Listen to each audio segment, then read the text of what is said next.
ನಡಿ ಈಗ ಶುರು ಮಾಡೋಣ.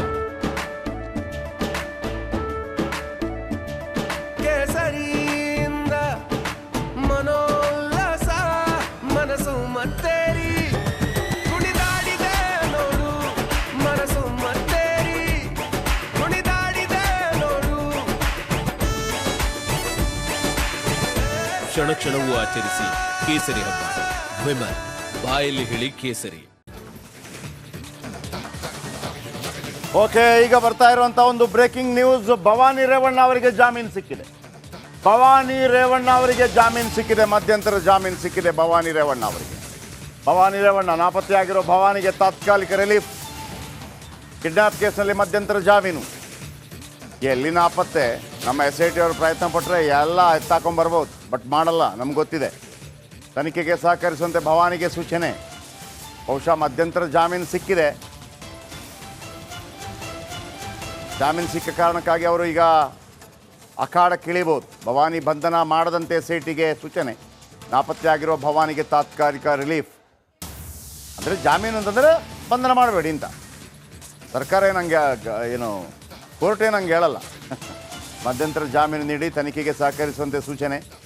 ನಿಮ್ಮನ್ನು ಅರೆಸ್ಟ್ ಮಾಡಲ್ಲ ಬನ್ನಿ ಅಂತ ಹೇಳಿ ಕೆಲವೆಲ್ಲ ಕಾರಣಗಳಿರುತ್ತೆ ಕೋರ್ಟ್. ಭವಾನಿ ಬಂಧನ ಅಂದರೆ ಜಾಮೀನು ಕೊಟ್ಟಿದ್ದಾರೆ ಅಂದರೆ SIT ಬಂಧನ ಮಾಡಬೇಕು ಅಂತಿಲ್ಲ. ನಾಪತ್ತೆಯಾಗಿರೋ ಭವಾನಿಗೆ ತಾತ್ಕಾಲಿಕ ರಿಲೀಫ್. ನನಗೆ ಆಶ್ಚರ್ಯ ಆಗೋದು, ನಾಪತ್ತೆ ಹೆಂಗಾಗ್ತಾರೆ ಅಂತ ಕೊಡಬೇಕಾಗತ್ತೆ.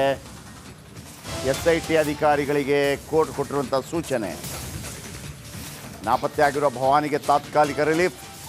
ಕಿಡ್ನ್ಯಾಪ್ ಕೇಸಲ್ಲಿ ಮಧ್ಯಂತರ ಜಾಮೀನು. ಶುಕ್ರವಾರ ತನಕ ನೋ ಪ್ರಾಬ್ಲಮ್. ಬಂದಿಲ್ಲ ಅಂತಂದರೆ ಶನಿವಾರದಿಂದ ಮತ್ತೆ ಶನಿ ಹೆಗಲೇರಲಿದೆ. ಮಧ್ಯಂತರ ಜಾಮೀನು ನೀಡಿದ ಹೈಕೋರ್ಟ್. Kidnap case. ಓಕೆ, ಇದರ ಬಗ್ಗೆ ಹೆಚ್ಚಿನ ಮಾಹಿತಿ ಕೊಡ್ತಾರೆ ಸುನಿಲ್, ಧರ್ಮಸ್ಥಳ.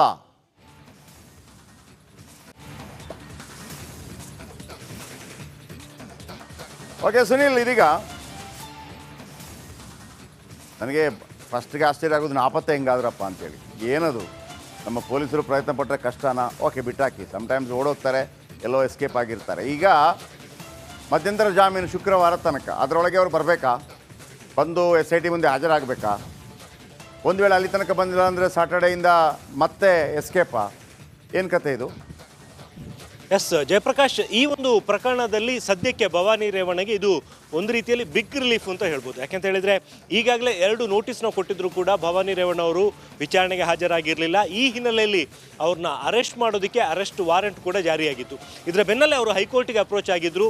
ಈ ಒಂದು ಕೇಸ್ನಲ್ಲಿ ತನಗೆ ಮಧ್ಯಂತರ ಜಾಮೀನನ್ನು ನೀಡಬೇಕು ಅಂತ ಹೇಳಿ ಇವತ್ತು ಹೈಕೋರ್ಟ್ನ ಏಕಸದಸ್ಯ ಪೀಠದಲ್ಲಿ ಈ ಒಂದು ಪ್ರಕರಣಕ್ಕೆ ಸಂಬಂಧಪಟ್ಟಂತೆ ವಿಚಾರಣೆ ನಡೆದು ಈಗ ಒಂದು ಕಂಡೀಷನ್ನ ಮೇಲೆ ಅವರಿಗೆ ಮಧ್ಯಂತರ ಜಾಮೀನು ಸಿಕ್ಕಿರುವಂಥದ್ದು. ಆ ಒಂದು ಕಂಡೀಷನ್ನಲ್ಲಿ ಪ್ರಮುಖವಾಗಿರುವಂಥದ್ದು ಅಂದರೆ ಇವರು KR ನಗರ ಮತ್ತು ಹಾಸನಕ್ಕೆ ಹೋಗಬಾರ್ದು ಅನ್ನುವಂಥ ಒಂದು ನಿರ್ಬಂಧವನ್ನು ವಿಧಿಸಿದೆ. ಅದರ ಜೊತೆಗೆ ಇವತ್ತು ಮಧ್ಯಾಹ್ನ 1 ಗಂಟೆ ಒಳಗಾಗಿ SIT ಅಧಿಕಾರಿಗಳ ಮುಂದೆ ವಿಚಾರಣೆಗೆ ಹಾಜರಾಗಬೇಕು ಅನ್ನುವಂಥ ಒಂದು ಸ್ಪಷ್ಟ ನಿರ್ದೇಶನವನ್ನು ಕೂಡ ಕೋರ್ಟ್ ಕೊಟ್ಟಿದೆ. ಅದೇ ರೀತಿಯಲ್ಲಿ ಮುಂದಿನ ಶುಕ್ರವಾರದವರೆಗೂ ಕೂಡ ಅವರ ಈ ಒಂದು ಮಧ್ಯಂತರ ಜಾಮೀನು ಮುಂದುವರಿಯುತ್ತೆ. ಶುಕ್ರವಾರ ಮತ್ತೆ ಅವರು ಕೋರ್ಟಿಗೆ ಅಪೀಲ್ನ ಸಲ್ಲಿಸಬೇಕಾಗತ್ತೆ, ಅರ್ಜಿಯನ್ನು ಹಾಕಬೇಕಾಗತ್ತೆ. ಇದರಲ್ಲಿ ಮತ್ತೊಂದು ವಿಚಾರವನ್ನು ಕೂಡ ಕೋರ್ಟ್ ಸ್ಪಷ್ಟವಾಗಿ ಮೆನ್ಷನ್ ಮಾಡಿದೆ. ಇವತ್ತು ಮಧ್ಯಾಹ್ನ 1 ಗಂಟೆಗೆ ಹಾಜರಾಗಬೇಕು ಅನ್ನುವಂಥದ್ದು ಹೇಳಿದೆ. ಅವ್ರನ್ನ ಯಾವುದೇ ಕಾರಣಕ್ಕೂ ಕೂಡ ಅರೆಸ್ಟ್ ಮಾಡುವಂತಿಲ್ಲ ಅನ್ನುವಂಥದ್ದು ಭವಾನಿ ರೇವಣ್ಣ ಅವರಿಗೆ ಬಿಗ್ ರಿಲೀಫ್.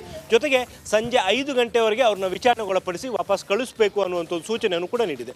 ಸದ್ಯ ಪ್ರಕರಣಕ್ಕೆ ಸಂಬಂಧಪಟ್ಟಂತೆ ಭವಾನಿ ರೇವಣ್ಣ ಅವ್ರನ್ನ ಅರೆಸ್ಟ್ ಮಾಡಲೇಬೇಕು ಅನ್ನುವಂಥ ಯಾವುದೇ ರೀತಿಯ ಒತ್ತಡಗಳಾಗಲಿ ಅಥವಾ ಅನಿವಾರ್ಯತೆಗಳಾಗಲಿ SIT ಮುಂದೆ ಇಲ್ಲ. ಆದರೆ ಪ್ರಕರಣಕ್ಕೆ ಸಂಬಂಧಪಟ್ಟಂತೆ ಹಲವಾರು ಮಾಹಿತಿಗಳನ್ನು ಕಲೆ ಹಾಕುವಂಥದ್ದು ಅಗತ್ಯ ಇರೋದ್ರಿಂದಾಗಿ ಅವ್ರನ್ನ ವಿಚಾರಣೆಗೊಳಪಡಿಸುವಂಥ ಒಂದು ಅಗತ್ಯ ಇದೆ. ಇದೇ ಒಂದು ಕಾರಣಕ್ಕೋಸ್ಕರ SIT ಈಗಾಗಲೇ 2 ನೋಟಿಸ್ನ ನೀಡಿತ್ತು. ಆದರೆ ಅವರು ಆ ನೋಟಿಸ್ಗೆ ರೆಸ್ಪಾಂಡ್ ಮಾಡಿರದ ಹಿನ್ನೆಲೆಯಲ್ಲಿ ಅರೆಸ್ಟ್ ವಾರೆಂಟ್ ಜಾರಿಯಾಗಿತ್ತು. ಜಯಪ್ರಕಾಶ್, ಥ್ಯಾಂಕ್ ಯು ಸುನಿಲ್, ನಿಮ್ಮೆಲ್ಲ ಅಪ್ಡೇಟ್ಸ್ಗಾಗಿ ಥ್ಯಾಂಕ್ ಯು.